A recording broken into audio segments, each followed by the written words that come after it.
किस्म का टॉपिक है एम्प्लॉय शेयर स्कीम। सबसे पहली बात जो है वो ये है कि इस particular employee share scheme gain from capital gain from employee share scheme के अंदर कुछ इवेंट्स हैं। एक इवेंट नहीं है, डिफरेंट इवेंट्स, पर उन इवेंट्स को समझना चाहिए। वो इवेंट्स क्या है? देखिए, सबसे पहली बात तो ये है कि कंपनीज अपने एम्प्लॉयज को काफी बेनिफिट्स देती हैं। उनमें से एक बेनिफिट ये देती हैं कि अपने शेयर्स उन्हें देके मालिक बना देते हैं। यानी उन्हें ये कॉन्सेप्ट दिया जाता है कि तुम कंपनी के मालिक भी हो, यानी तुम्हारा इसमें हिस्सा भी है, इसलिए ज्यादा मेहनत करो। तुम हमारे नौकर नहीं, तुम हमारे पार्टनर हो। तो एम्प्लॉय के शेयर्स क्यों दिए? ताकि उसे अंदाजा हो कि तुम हमारे एम्प्लॉय नहीं हो, ठीक है, तुम हमारे पार्टनर हो। तो ये बड़े अरसे से एक आपने देखा होगा एक स्कीम चलती है कि मजदूर को मालिक बनाया जाए, यानी एक ख्वाब भी है कि मजदूर मालिक बन जाए, है ना जी। तो आमतौर पे फिल्मों में कई तरीके बताते हैं कि मजदूर मालिक कैसे बन सकता है। उसमें कुछ तरीके ऐसे हैं, जैसे पुरानी राजेश खन्ना की फिल्में देखिए आप, तो उसमें यूनियन का लीडर होता है और फिर जो इंडस्ट्री का मालिक होता है, मेजर शेयर होल्डर, उसकी बेटी से उसे प्यार हो जाता है, फिर 2-4 वो गाने गाता है और उसके बाद विलन आता है बाहर से। वो आमतौर पे वो अमरीश पुरी या वो क्या नाम लेते हैं, चोपड़ा एक नाम होता था, वो होता है। और वो आकर क्या करता है, वालिद साहब वो क्या करता है, वो आके उस मामलात में मुदाखलत शुरू करता है और हीरो और हीरोइन की जिंदगी में मुदाखलत करता है। खैर, तो ये एक्चुअली हम आज पढ़ ये रहे थे, आज का टॉपिक ये था capital gain from employee share scheme. ये एक ऐसा टॉपिक है जो 2 चैप्टर शेयर करते हैं। एक कौन सा जी? इनकम फ्रॉम सैलरी चैप्टर 5, और एक capital gain from employee share scheme. तो चूंकि कैपिटल गेन है तो ये दोनों जगह आपस में मिक्सअप हुआ है। हमने इसको खींच के इधर थोड़ा सा निकाला है ताकि ये चैप्टर कंप्लीट भी हो जाए और वो चैप्टर ज्यादा बड़ा भी, उसको थोड़ा छोटा करें। तो बात ये चल रही थी बच्चों के साथ कि एक नारा है कि मजदूर को इंडस्ट्री का मालिक बनाया जाए। मजदूर को इंडस्ट्री का मालिक बनाया जाए। मालिक नहीं बनाया जा सकता तो चले पार्टनर बना लिया जाए, हिस्सादार बना लिया जाए। तो एक बड़ा पुराना कॉन्सेप्ट है। तो मैं उसे बता रहा था कि पुरानी फिल्मों में आपने देखा होगा कि राजेश खन्ना हीरो होता है, लेबर यूनियन का लीडर होता है दिलीप कुमार, और वो मालिक बन जाता है। लेकिन वो मालिक बनाने का तरीका और बताते हैं। वो ये बताते हैं कि जो मेजर शेयर होल्डर है उसकी लड़की से उसे प्यार हो जाता है और फिर 2-4 गाने आते हैं और फिर ये वो चोपड़ा या अमरीश पुरी जैसा एक विलन बाहर से आता है और वो बाहर का पड़ा हुआ होता है और हीरोइन को खाना खिलाने ले जाता है वगैरह वगैरह, और वहां पर उसकी मतलब लड़ाई हो जाती है।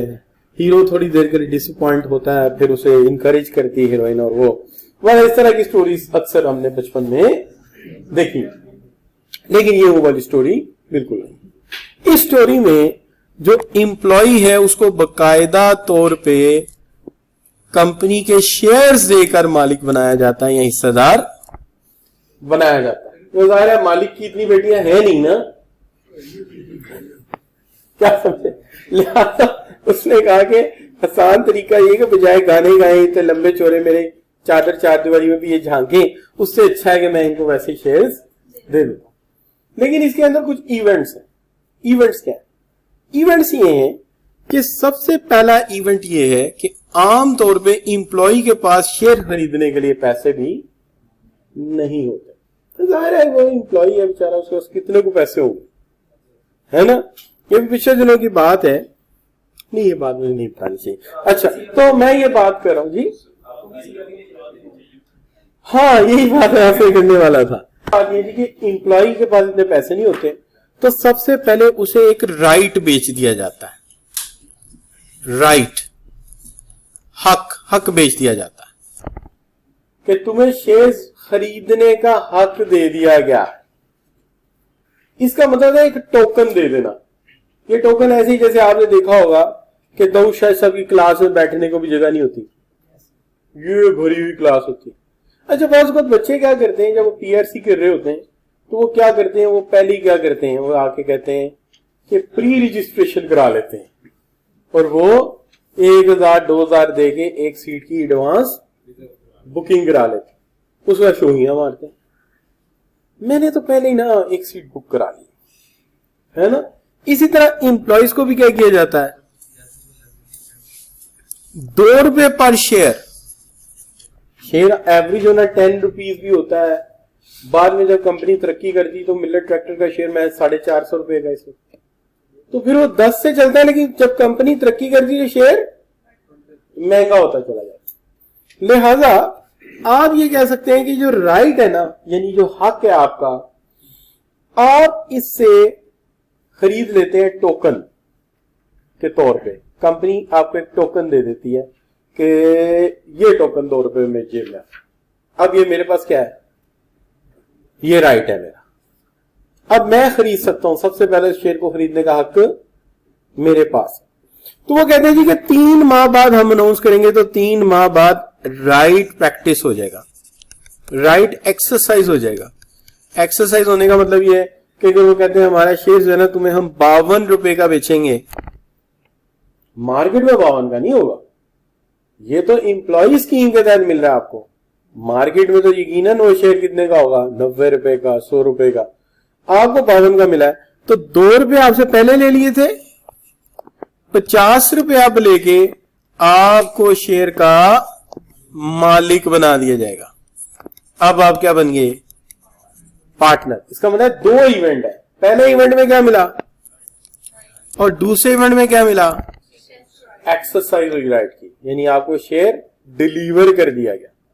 अब वो शेयर क्या है, actually it's a piece of paper on which it is written that you got the 2000 shares of your company. आप 2000 शेयर्स के क्या बन गए, मालिक बन गए। अब आपको कोई नहीं रोक सकता। अब आप हर रोज कह सकते हैं आते हुए चौकीदार से कि भाई ध्यान से रहा करो, तुम पार्टनर से बात कर रहे हो। नहीं बच्चों, जाहिर बात है वो मालिक बन गया, का हिस्सेदार बन गया ना, तो पार्टनर हो गया। क्या ख्याल है बच्चों? इसका मतलब ये कि पूरी स्टोरी तो फिर यूं हुई ना कि आप ये कह सकते हैं कि एक बंदे को राइट बेचा गया, यानी सोल्ड द राइट, और फिर उस राइट को क्या किया गया, एक्सरसाइज कर दिया गया। अब उसमें 2-3 कंडीशन हो सकती हैं। ऐसा भी हो सकता है कि राइट आपको दिया गया और 3 माह का टाइम दिया गया, 3 माह का टाइम दिया गया, राइट ले लो, 3 माह बाद हम इसको एक्सरसाइज करने देंगे तुम्हें। अब उस 3 माह में आपने बहुत घर जाके घरवाली से कहा कि जी पैसे बचाओ, मैंने शेयर्स के पैसे देने हैं, 50 रुपए 2000, कितना बना, कितना जी, क्यों बच्चों, 1 लाख आपने बड़ा कहा कि बचाओ, लेकिन वो बेगम ने थोड़ी बहुत कोशिश की, पहले महीने नहीं बचा सकी, दूसरे महीने उसने कहा कि सरकार ये नहीं हो सकता, ये नहीं हो सकता। बंदा समझदार था, उसने कहा बीवी ने ना कह दी है, इसका मतलब नहीं हो सकता। तो उसके पास ये भी ऑप्शन है कि वो राइट को ही बेच दे किसी दूसरे दोस्त को। क्या ख्याल है, जिसकी बीवी जरा अमीर फैमिली से है, नहीं, उसको कहेंगे यार ये तू ले ले, चूंकि तुझे तो ससुराल से भी काफी पैसे आ जाते हैं। नहीं बच्चों, बाद जगह आ जाते हैं, मैंने देखा अक्सर। अच्छा, लेकिन आप ऐसी उम्मीदें ना लगाएं। एक मर्द का काम है अपने घर को खुद चलाना, उसकी गैरत कैसे गवारा करेंगी ये बात, नहीं बच्चों। अच्छा, so the value of right और option is to acquire share under an employ share scheme is not chargeable to tax. क्या मतलब हुआ, लॉ का पहला हिस्सा ये कहता है अगर कोई एम्प्लॉय हक खरीद ले ना, राइट खरीद ले, तो उस पर टैक्स, अभी तो राइट लिया है शेयर्स तो उसे मिले ही नहीं है, अभी तो टोकन हुआ है। टोकन होते ही आ गए नहीं नहीं तूने 2000 से रुपए 4,000 खर्च किया, उस खर्च करने पे टैक्स दे, ये नहीं हो सकता। तो कहता है राइट पे कोई टैक्स नहीं है, राइट पे कोई टैक्स नहीं लगेगा। लेकिन अगर बीवी के इनकार कर देने पे उसे राइट बेचना पड़ गया तो फिर क्या फार्मूला लगेगा? लॉ कहता है कि अगर बीवी सख्त मिजाज हो उसकी, वैसे लॉ में लिखा नहीं है लेकिन समझ ऐसी आ रही है, वेयर का मतलब ये होता है जहां ऐसा हो रहा हो। अच्छा, anywhere where in a tax year an employee disposes of a right with feelings, नहीं ले सका। अच्छा, होता है ऐसा बात का। अच्छा बच्चों, तो employee disposes of the right or option, तो इसको राइट भी कह सकते हैं और कॉन्ट्रैक्ट टर्म में ये ऑप्शन है और शेयर टर्म में ये राइट है।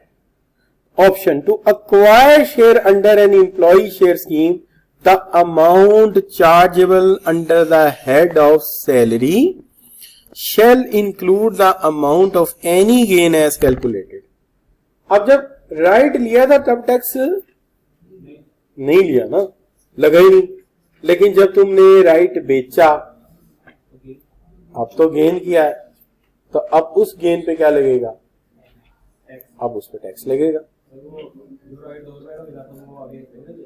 जाहिर बात है, आपके पास बहरिया टाउन की या डीएचए की फाइल हो, फर्ज करें एक कनाल की फाइल मेरे पास है, आमीन क्या करें ऐसी बात। अच्छा, डीएचए की एक कनाल की मेरे पास फाइल है, मैंने खरीदी 36 लाख की। अब कोई बंदा कहे जी मुझे दे दो, और मेरी बीवी सख्ती करे कि चलो इसे बेच के आओ, फर्ज किया। अब क्या होगा? मैं 36 की बेच के आऊंगा, वो तो 36 का आंकड़ा घर में पड़ जाएगा आके। क्या कहते हैं? ऐसा नहीं होगा, जाहिर है जितने की मैंने लिया मैं उससे ज्यादा बेचूंगा, इसलिए उसमें ए माइनस बी, फिर कुछ और कंडीशन होगी। ब्रदर इन लॉ याद करा दिया लेक्चर पढ़ाते हुए। अब तुम बीच में ये बात ले रहे हो ना, वहां तो पैसों की बात ही नहीं हो सकती। नहीं बच्चों, रिश्तेदारी के मामले में पैसों का हिसाब नहीं होता। अच्छा बच्चों, और फिर जहां मोहब्बत का रिश्ता हो। अच्छा, तो बच्चों मुझे लगता है आप अपने अब्बू के साथ बहुत कम बैठते हो। अच्छा, सो ए माइनस बी। अब उसने क्या किया? शेयर खरीदे ही नहीं, राइट ही बेच दिया। तो मैं डीएचए की फाइल थी 35 लाख की ली थी, वो कहता 50 में दे ले यार 15 लाख सीधा सीधा बच रहा है, प्लाट खरीदते रहेंगे बाद में कभी, अभी तो कमाए। तो उसने कहा ए क्या है? कंसीडरेशन, और बी क्या है? Cost of acquiring right or option. तो फिर ये होगा। क्या ख्याल है? क्लियर होगी बात? यहां छोटी सी एक प्रैक्टिस कर लेते हैं, साथ ही बात क्लियर हो जाएगी। Mister Inam works in JPG company. अच्छा, the company offered him on 20th July an employ share scheme in which he obtain a buying right of 4,000 shares in 3 rupees per share. Mr. Inam decided to sell the right of share to his friend Jabran on 15 सितंबर। हो सकता है कि 30 सितंबर को पैसे देने हो, 30 सितंबर तक arrangement ना हुई हो, तो उसने क्या किया? उसने कहा जी ऐसा करते हैं कि कंसीडरेशन मान लेते हैं इसकी कितनी, शाबाश 15,000। कितने शेयर थे? 4,000। कॉस्ट क्या आई? 4,000 मल्टीप्लाई बाय 3 रुपीज, तो 3 चौके 12, तो 12,000 इसमें माइनस हो गया, 3,000 रुपया लेके घर आ गए। तो ये प्रैक्टिस होगी। यानी आपने सबसे पहले क्या हुआ था? खरीदा था एक राइट, शेयर खरीदने का राइट, शेयर नहीं खरीदा, इससे उसको टैक्स भी नहीं लगा था। ये टैक्सेबल इवेंट नहीं है, ये टैक्सेबल इवेंट नहीं है। शेयर तो राइट तो जब एक्सरसाइज होगा आप उसके बुनियाद पे और पैसे देंगे। जैसे 52 का शेयर है, 2 रुपए का राइट है, 50 रुपए और दिए तो खरीद लिया, लेकिन दोनों में कुछ ना कुछ महीनों का फासला जरूर होगा। एम्प्लॉय स्कीम में फासला क्यों रखा जाता है? क्योंकि एम्प्लॉय के पास इतने पैसे नहीं होते, उसे टोकन खरीद कर सीरियस किया जाता है। अगर वैसे नोटिस दिया जाए तो सीरियस नहीं होगा, लेकिन इंसान जब टोकन दे देता ना तो फिर वो क्या हो जाता है, फिर वो सीरियस हो जाता है। तो हम उसे टोकन देकर क्या कर रहे हैं, सीरियस कर रहे हैं। लिहाजा क्या हुआ बच्चों, राइट मिल गया, लेकिन उसके पास आगे पैसे नहीं हुए और उसने क्या किया, उसने राइट ही सेल कर दिया, यानी ही सोल्ड द राइट, तो उसने राइट को सेल कर दिया। क्लियर हो गया बच्चों? तो राइट बिक गया उसका। 3 रन। अब इसको क्या करेंगे, इसको टैक्स लगा देंगे, इसको टैक्स लगा देंगे। ये टैक्सेबल इवेंट है। क्लियर जी? अच्छा, लेने पर क्यों नहीं, क्योंकि वो तो खर्चा था। बेचने पर क्यों है, क्योंकि ये गेन है। क्लियर बच्चों? अच्छा, अब आ गई बात ये कि इसका मतलब ये कि 3 माह बाद एक्सरसाइज होनी थी, राइट एक्सरसाइज होने थे। तो राइट एक्सरसाइज होने पर ला क्या कहता है, ला ये कहता है कि where a share is issued to an employee under the employee share scheme a result of exercise of the option, यानी ऑप्शन जो राइट था एक्सरसाइज कर लिया, तो following amount is chargeable to tax. ये चार्जेबल टू टैक्स होगा। क्यों? हकीकत में शेयर तो एक नेट कैश की शक्ल होती है, जब दिल चाहे लिक्विडेट कर लो, जब दिल चाहे लिक्विडेट कर लो। अच्छा, राइट जो है आम तौर पे जो है खरीदने का हक है, लिया कोई पैसे नहीं, बेचा तो पैसे देने पड़ेंगे तुमने, क्योंकि तुमने शेयर में कन्वर्ट किया नहीं। लेकिन अगर शेयर में कन्वर्ट कर दिया तो फिर तो तुम्हारे पास कैश आ गया। Share is equal to cash. Whenever you want, you go to stock exchange and sell it. तो it is liquidable, जब चाहे लिक्विडेट कर लो। लिहाजा इस पर टैक्स लगेगा। कैसे लगेगा? खरीदने की कंसिडरेशन, यानी fair market value of the share, cost of buying and cost of right. अच्छा, ये आपने फेयर मार्केट वैल्यू क्यों ली? अगर फर्ज करें वो जो शेयर मैंने कहा था 52 रुपए का आपको मिला, उसमें 2 रुपए किसके लगे थे और 50 रुपए किसके लगे थे, दोनों जमा करके क्या बना, 52 रुपए। लेकिन वो शेयर मार्केट में तो 52 का नहीं, मार्केट में कितने का था, 95। मतलब जिस दिन आपको मिला उस दिन का मार्केट रेट 90, आपको कितने का मिला, 50 जमा 2, 50 जमा 2। ठीक होगी बात? 38। इस पे टैक्स लगेगा, इस पे टैक्स लगेगा, चूंकि तुम्हें जो चीज 90 रुपए की है वो 55 में मिली है, तो 38 रुपए का नेट गेन तुम्हें गया, इस पे टैक्स दे दो। समझ आ रही बात की? अच्छा, इसका मतलब ये है कि राइट खरीदने पे कोई टैक्स नहीं है, लेकिन राइट को सेल करने पे टैक्स है, और राइट को एक्सरसाइज करने पे भी टैक्स है, राइट को एक्सरसाइज करने पे भी टैक्स है। तो इसका मतलब ये, अच्छा, इसके 3 नाम है, exercise of right, acquisition of share, issue of share by company. Company का शेयर इशू करना, exercise of right and acquisition of share. क्योंकि देखिए, इंप्लॉय की तरफ से शेयर एक्विजिट किए गए और कंपनी की तरफ से शेयर इशू किए गए, और वो जो राइट पहले खरीदा था उसको अमली जामा पहनाया गया। अमली जामा समझते हैं? आपने अक्सर 8वीं में कोर्स में पढ़ा होगा, इलामा इकबाल के ख्यालात को कायदा ने अमली जामा पहनाया, है ना? अच्छा, ठीक है, कोई चीज मुश्किल नहीं है बच्चों, ठीक है। तो ये चूंकि तुम्हारे पास अब ये आई है वैल्यूएबल एसेट, तो इसके ऊपर तुम्हें टैक्स देना पड़ेगा। चलिए, अब बच्चों बात ये कर लेते हैं कि फर्ज करें एक बंदा है, on 28th of July announce an employee share scheme, Mr. Inam purchase the right of 5000 shares। कितने में? 2 रुपए में, ठीक है जी, ऑफ पीटी से है। Launch an employ share scheme on 22 सितंबर he has exercised the right and purchased the share by paying for 55 rupees. The market value of share is 90 rupees per share. ठीक है. अब देखिए बात यह है कि अगर हम इसको तफसील से देखें, खोल के बयान करें, तो उसे 28 जुलाई को राइट मिला था. 28 जुलाई को क्या मिला था? राइट मिला था. उसके कितनी देर बाद एक्सरसाइज हुई? यानी जुलाई के बाद अगस्त गुजर गया और सितंबर में जाके 22 सितंबर को एक्सरसाइज हो गया. ठीक होगी बात? अच्छा, इसका मतलब यह है कि हमें सबसे पहले लिखनी चाहिए इसकी फेयर मार्केट वैल्यू, और वो बनती है 90, और शेयर्स कितने हैं? 5000. तो ये बन गया कितना जी? 4,50,000. ठीक है जी. अच्छा, अब इसमें जो कॉस्ट आई है वो दो तरह की है. एक 2 रुपए पर शेयर हमके किसके लगे? राइट खरीदने के.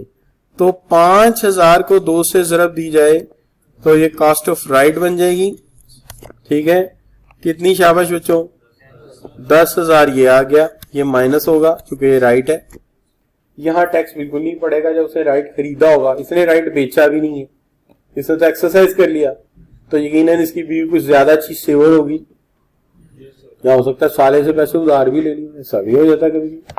अच्छा बच्चों, तो अब इसे पैसे उधार ले लिए और लेकर क्या किया? शेयर्स को खरीद लिया. खरीदा कब? 22 सितंबर को इसने ये शेयर खरीद लिए, और खरीदे 55 रुपए का शेयर था. ठीक है जी. 55 रुपए ईच शेयर पे किए. इसका मतलब 57 का पड़ा होगा ना, और 5000 शेयर है. जरा मल्टीप्लाई तो कर बच्चे. ठीक.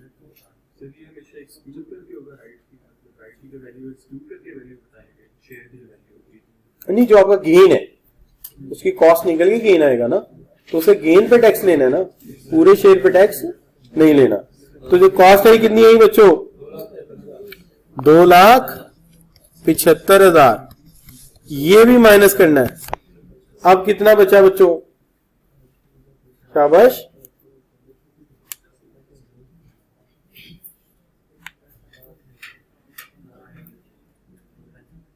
हाँ ठीक है, ठीक है. 1.65 ये टैक्सेबल है बच्चों. This is taxable. मुश्किल बात तो नहीं कर रहा कोई. क्या हाल है बच्चों? ये क्या है? ये टैक्सेबल है. ठीक है जी. अच्छा, तो अब बच्चों ये बात समझ आई कि ये शेयर जो हम लेते हैं तो पहले हमें क्या मिलता है? राइट. राइट के लेने पर कोई टैक्स नहीं हम देते, हमने सिर्फ एक राइट खरीदा. लेकिन अगर हम राइट बेच दें तो उसमें हमें टैक्स देना पड़ेगा, क्योंकि वो गेन है, उसको टैक्सेबल इनकम में डालना पड़ेगा. और अगर हम राइट नहीं बेचते, शेयर को एक्सरसाइज कर लेते हैं, तब भी हमें क्या करना पड़ेगा? टैक्स देना पड़ेगा. एक सूरत में शेयर मिलने पे भी टैक्स अभी नहीं लगेगा. एक सूरत ऐसी भी, रिपीट करो जी, एक सूरत ऐसी भी है कि राइट खरीदा, टैक्स लगेगा नहीं. राइट एक्सरसाइज कर ली, तब भी टैक्स नहीं लगेगा. वो कौन सी कंडीशन है? वो ऐसी कंडीशन है कि कंपनी शेयर्स तो दे लेकिन उसे बेचने का हक ना दे. शेयर्स ले लो, डिविडेंड तुम ले सकते हो इसका, लेकिन बेच अक्सर वालदेन ऐसे जायदाद देते. वो देखते हैं आप जैसा कोई बच्चा जो मासूम सा, उससे कोई छीन लेगा, या कोई ऐसा बच्चा जो सूटा बहुत मारता है, तो उन्हें ये शक है कि बेच के सूटे पे लगा देगा. तो क्या करते हैं? वो कहते हैं जायदाद ले लो लेकिन तुम 10 साल तक इसे बेच नहीं सकते. 10 साल तक क्या होगा? तुम्हारा बेटा 18 साल का हो जाएगा. फिर वो लिख देते हैं 18 साल बाद अपने बेटे के मशवरे से बेचेगा. ठीक है ना? जब लगेगा बच्चा समझदार नहीं है. अच्छा, कंपनी इतनी लंबी बात नहीं करती. कंपनीज क्या करती है? कहते हैं कि share issued by a company with restriction on transfer, where the share are issued on an employee under an employee share scheme and there is a restriction on transfer. Nothing will be added in the income until the employee has a free right to transfer. जब तक उसे free right ना मिले तब तक उस बेचारे को तो कुछ भी नहीं मिला, उसके पैसे ही लगे, अभी तो गेन तो आया ही नहीं। क्या वो शेयर को बेच सकता है? बेच नहीं सकता, लिहाजा उस पर टैक्स नहीं लगेगा। तो फिर टैक्स कब लगेगा? On getting the free right to transfer the salary, ठीक है, include the fair market value of the share at the time of employ has a free right to transfer the share less consideration given by the employ for the share और for the right और option. तो जब बेचने का हक मिल जाएगा उस दिन उसको टैक्स लगाएंगे ना। क्या ख्याल है बच्चों? जब तक बेचने का हक नहीं मिलता तब तक उसे टैक्स नहीं लगेगा। इसका मतलब यह है कि यहां पे भी बात थोड़ी सी समझानी पड़ेगी। वो कैसे? एग्जाम्पल से। अच्छा, बात ये समझ आ रही है आप लोगों को? कोई मुश्किल बात तो नहीं लग रही? अच्छा देखिए, अब जरा देखिए, ये एक सिचुएशन है जिसमें एक कंपनी लॉन्च है employ share scheme.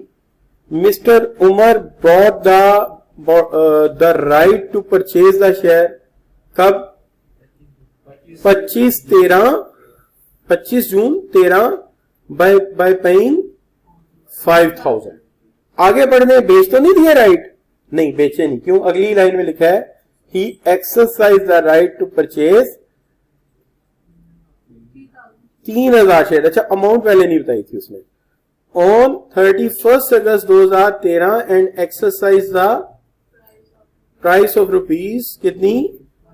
120 per share. According to scheme, he was not allowed to transfer the share before completion of 2 years of the fair market value. Compute the amount including for tax year 2013, tax year 2014, 15 और 16। ठीक है जी। अच्छा चले हम देख लेते हैं। 2013 का तो पहला इवेंट ये नजर आ रहा है मुझे, और ये 2013 का बिल्कुल क्लोजिंग है जहां बंद हो रहा है, यानी 30 जून को साल ने, हाँ यहां लिख लेते हैं, 30 जून को साल ने क्लोज होना था। ऐसे ही है जी, 13 को क्लोज होना था ना। उससे जस्ट पहले 5 दिन पहले सिर्फ उसकी किस्मत ने उसके दरवाजे पे दस्तक दी। ऐसे कौन हो? कहते तुम्हारी किस्मत। तो वो कैसे? कहते वो ऐसे कि कंपनी ने एम्प्लॉय शेयर स्कीम लॉन्च करती, तुम सिर्फ 5000 रुपया खर्च करके अपनी किस्मत को खोल सकते हो। उसने जाके देखा, बचपन के गले में बहुत पैसे पड़े थे, उन्हें तोड़ दिया, 5000 निकला है, राइट्स खरीद ली। आपके उसके पास क्या आ गए? राइट्स। ठीक हो गया बच्चों? अब राइट्स उसके पास आ गए। राइट्स एक्सरसाइज कब हुए? 31 अगस्त को। अगला साल शुरू हो चुका था बच्चों। अगला साल कौन सा है? 30/6/14 टैक्स ईयर शुरू हो चुका है। क्योंकि 1 जुलाई को अगला साल शुरू होता है ना, तो जुलाई का महीना भी निकल गया और अगस्त का महीना खत्म होने वाला है, आखिरी दिन है। जुलाई का महीना भी गुजर गया और अगस्त के महीने के आखिरी दिन जाके किस्मत खुद मिलने उससे आ गई। उसने शेयर्स खरीद लिए। कितने? 3000 शेयर्स खरीद लिए उसने, मल्टीप्लाई बाय 120 रुपए। ऐसे है बच्चों? क्योंकि उसने ये नहीं ना कहा कि ये इंक्लूडिंग है एक्सक्लूडिंग नहीं बताया, तो 120 ही मैंने कर दिया। कितना होगा बच्चों? नहीं यार, 12 को 3 से जरा 36 बनता है। 3,60,000। बेटा ध्यान से अकाउंटेंट बनना है। अच्छा, तो 3,60,000 रुपए में नहीं। अच्छा जी, तो ये उसने क्या हासिल कर लिया? उस दिन शेयर्स उसके पास आ गए।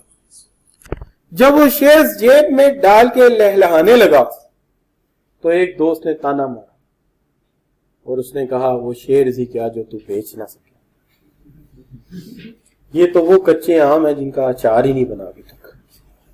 नहीं जी, ये तो वो लसूड़े हैं जिनमें अभी लेस है सिर्फ।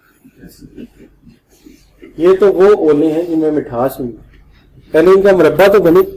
उसने कहा मुरब्बा कितनी देर में बनेगा? कहता है इसमें तो अभी सालों लगेंगे। अभी तो तेरा 6-15 का साल कुछ भी नहीं है ना? ऐसा ही है ना? कुछ भी नहीं ना होगा 15 का साल। चूंकि 2 साल पूरे करने, और 2 साल पूरे कब होंगे?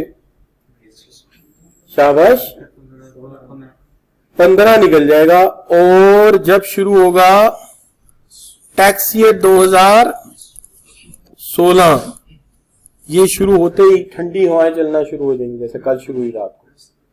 मौसम एकदम बदल जाएगा, चेहरे पे ताजगी आ जाएगी। वजह क्योंकि इस साल 31 अगस्त को जंगे योम आजादी मनाने के बाद वो बंदा एकदम अमीर होगा। वो कैसे बच्चों? क्योंकि उस दिन वो शेयर्स बेच चुकेगा। जिस दिन वो शेयर्स बेच सकेगा, लिहाजा ये ऐसे हमें बता रहा है कि 31 अगस्त को इसकी वैल्यू ये थी, इसकी जरूरत नहीं है। जब बेच नहीं सकते तो हमें वैल्यू का चार्ट डालना है। फिर बताता है हमें कि 30 जून 14 को ये थी, हमने चार्ट डालना है इसका। कोई जरूरत, जब बेच ही नहीं सकते। ये ऐसे ही है जैसे कि मुन्नू जो है जाके हर 2 महीने बाद जाके प्रॉपर्टीज है, अब हमारा मकान कितने का, जबकि मकान अब जी ना। नहीं, ऐसे अक्सर बच्चे करते रहते हैं। और फिर आगे अम्मी को बताते हैं अम्मी अब 2 करोड़ का हो गया है, कुछ सोचें। बंदा हुए फिर अम्मी तक आती है 2 पुत्र बेच के जाना किथे, नहीं है ना? तो ये ऐसे ही पहले चक्कर लगाता रहेगा, फायदा कोई नहीं। तो ये कीमत पूछने का तो वही हिसाब है कि भाई इसलिए तेरे ना नहीं बेचना तो है नहीं, एम 2 लाख रुपए है ना? नहीं बच्चों, लेकिन अक्सर शरारती बच्चे क्या करते हैं, घर का बिल जाके वहां टोकन करके आ जाते, दे 2 लाख रुपया मिलेगा। घर आके कहते मका रहे हैं टोकन, चलो बच्चों अल्लाह माफ करे, ऐसी बात दफा करें, ऐसी बातें करनी नहीं चाहिए। अच्छा बच्चों, आप तो ऐसे बच्चे नहीं है। अच्छा, अब बच्चों इस दिन फेयर मार्केट वैल्यू निकाली जाएगी शेयर की। कितनी? 230 रुपए पर शेयर। कितना शेयर लिया है? 3000। कर दे 3000 से मल्टीप्लाई, 6,90,000। अल्लाह आपका भला करे। अब इस दिन टैक्सेबल हो गया ना, क्योंकि अब आप बेच सकते हैं। तो ये वाला ला था कि राइट खरीदने में टैक्स नहीं है, राइट बेचने में टैक्स है। राइट एक्सरसाइज करने पे भी टैक्स है अगर रिस्ट्रिक्शन नहीं है, क्योंकि उसी दिन आप अमीर हो गए ना। लेकिन अगर रिस्ट्रिक्शन है टैक्स नहीं लगेगा। क्या ख्याल है? टैक्स नहीं लगेगा। लेकिन अगर रिस्ट्रिक्शन रिमूव हो गई है तो फिर तो आप अमीर हो गए ना, फिर तो टैक्स देना पड़ेगा, कैपिटल गेन हो गया आपका। चले अब बच्चों क्या हो गया? 5 रुपए दिए थे, 5 रुपए दिए थे नहीं, 5000 दिए थे एक आपने, जब आपने इसका टोकन किया था। उस टोकन को आप कहते हैं राइट, आपने हक खरीद लिया था। ठीक है बच्चों, ये मॉडर्न दुनिया, इसमें हक खरीदना पड़ता है, किसी ने हक खुद मिलता था नहीं बच्चों। अच्छा, अब क्या हो गया बच्चों? एक्सरसाइज की कॉस्ट ऑफ शेयर क्या पे की आपने, वो बनी आपकी, कितने का खरीदा था? 120 का, 3000 थे तो 360 आपने ये दे दिया। अब बच्चों कितना बच गया? 325। ये 325 है बच्चों, ये टैक्सेबल है, ये टैक्सेबल आमदनी में चला जाए। ये 16 में बच्चों, उससे पहले जी, क्योंकि उस साल अमीर हुआ ना, उससे पहले तो राइट भी नहीं बेचा उसने, और जो उसने शेयर खरीदा वो कागज का टुकड़ा था, वो कुछ भी नहीं था, उसकी यानी कोई हैसियत नहीं थी। ठीक है, हाल बता ये है कि 2 चीजों से मिलती होंगी, वो डिविडेंड है, वो अलग चीज है, उसको अलग देखेंगे। और एक ये है कि उसको right in the voting right मिल गया होगा।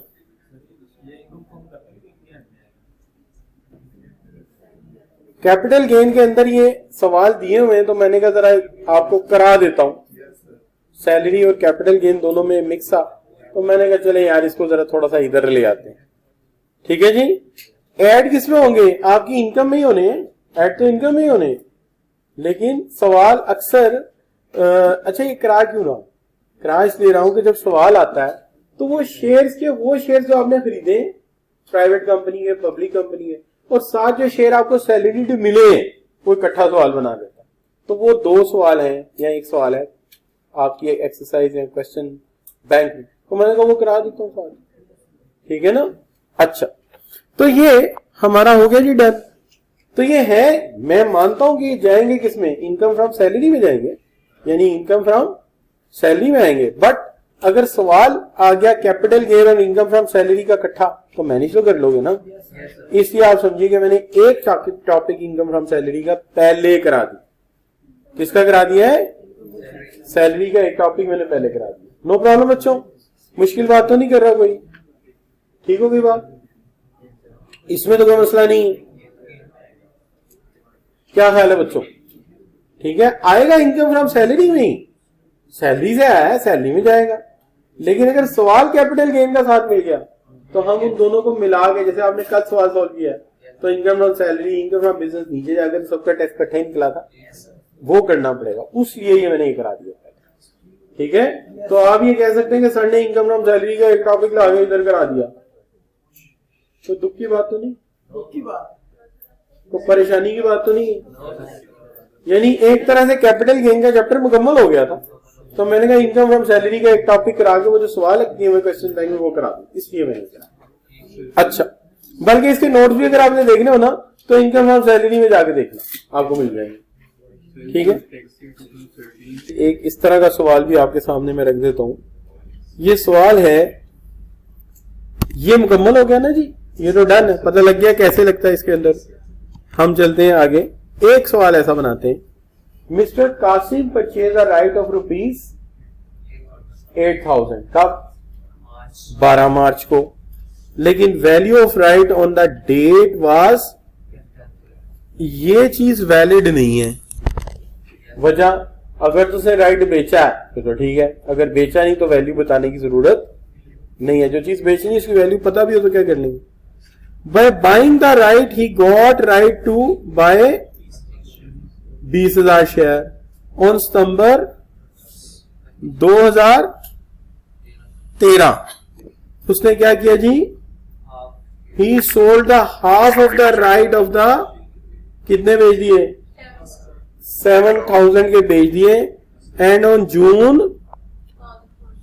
14 में उसने एक्सरसाइज कर लिए रिमेनिंग राइट्स, कितने में? 83 में। और उनके ऊपर रिस्ट्रिक्शन रही 1 साल की, और 1 साल बाद उसने क्या किया? 1 साल बाद उसने क्या किया? उसने शेयर्स को बेच दिया। ठीक है, अच्छा मैं ऐसा करता हूं, मैं पहले उसको कन्वर्ट करके दिखाऊं आपको, अगर वो उसको बेच दे तो क्या होगा। चले पहले मैं ये तय करके जाता हूं। मैं कहता हूं जी उसने लेट से 31 अगस्त 2017 को ये शेयर्स बेच दिए, सेल कर दिए। सेल करने की कोई कीमत बता दें। सेल कर दिए, कोई कीमत रख लेते हैं, लेट से 300 रुपए में सेल कर दिया एक शेयर। ठीक है, अच्छा अब क्या हुआ? अब जरा इस इवेंट को समझे। पहले मैं ये इवेंट बनाता हूं। राइट खरीदा, कोई आपके टैक्स नहीं लगा। राइट एक्सरसाइज किया, शेयर मिल गए, लेकिन शेयर्स पे रिस्ट्रिक्शन थी, टैक्स। जिस दिन रिस्ट्रिक्शन रिमूव हुई उस दिन टैक्स लग गया। अब मसला ये, आपने शेयर अपने पास रख लिया था, आपने बेच दिया, तो आपकी कंसिडरेशन कितनी आई? 300 ज़रबे 3,000 कितनी? 9 लाख। ठीक होगी बात। अब इसमें से आप माइनस करेंगे कॉस्ट। कॉस्ट कितनी आई थी? 5,000। ठीक है जी, एंड देन 360 जो आपने दी थी, ये भी आप माइनस करेंगे इसमें से, और इसमें से ये 325 भी आप माइनस कर देंगे। अच्छा ये क्यों माइनस करेंगे, पहले तो ये बताए ना, ये तो कॉस्ट है, कोई चीज बेचे उसकी कॉस्ट निकाल के नेट प्रॉफिट आता है ना, ठीक है। अच्छा अब अगर मैं यहां पे माइनस करूं तो देखिए कितना बनेगा, जरा माइनस करके बता सकते हैं कितना बनेगा। यहां पे 5 कितना 535 545 535,000। अच्छा चले 2 मिनट के लिए मान लिया कि हमने 9 लाख कमाया, कॉस्ट माइनस की, और अब टैक्स कितने पे देने जा रहे हैं, 5.35 पे। आवाज आएगी पीछे से मुझे टैक्स कंसल्टेंट, और रुक एक मिनट, इतने पैसों पे पहले टैक्स दे नहीं चुका तू, ये ऑलरेडी टैक्स्ड है, इतनी अमाउंट ऑलरेडी टैक्स्ड है, हमने पिछले साल इस पे टैक्स दे दिया था, इसलिए इस अमाउंट में से ये भी माइनस करो, बाकी पे टैक्स दो। अब ट्रीटमेंट समझ आइए।